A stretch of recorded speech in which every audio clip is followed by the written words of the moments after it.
কথা জানেন, আমি মসজিদে লেখা দেখছি, মসজিদে লেখা আছে জান্নাত মিলে, মন্দিরে লেখা আছে মঙ্গল মিলে,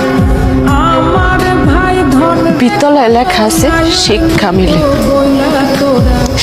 তারপরে রেস্টুরেন্টে লেখা আছে খাওন মিলে, ফার্মেসিতে লেখা আছে ওষুধ মিলে।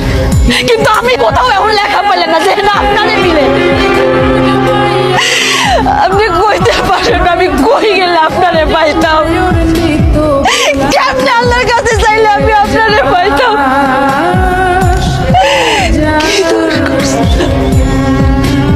বিশ্বাস করো,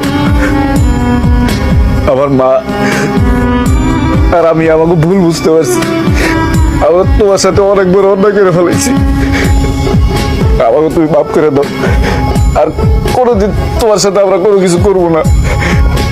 আমরা সত্যি তোমার অনেক ভালোবাসি। আমার মা অসুস্থ অনেক, বুঝছো, কিন্তু আমারও দেখতে চায় না, শুধু তোমারও দেখতে চায়। সে তার ভুল বুঝতে পারছে। চলো তুমি আমার মাফ করে দাও, চলো আমার সাথে। আপনার সব প্রয়োজনে আপনি আমারে ডাকছেন, যে কোনো প্রয়োজনে আপনি আমারে ডাকছেন, যেভাবে চাইছেন পাইছেন, কিন্তু আমার কোনো প্রয়োজনে আমি আপনাদের পাইনি। আজকে আপনিও আমারে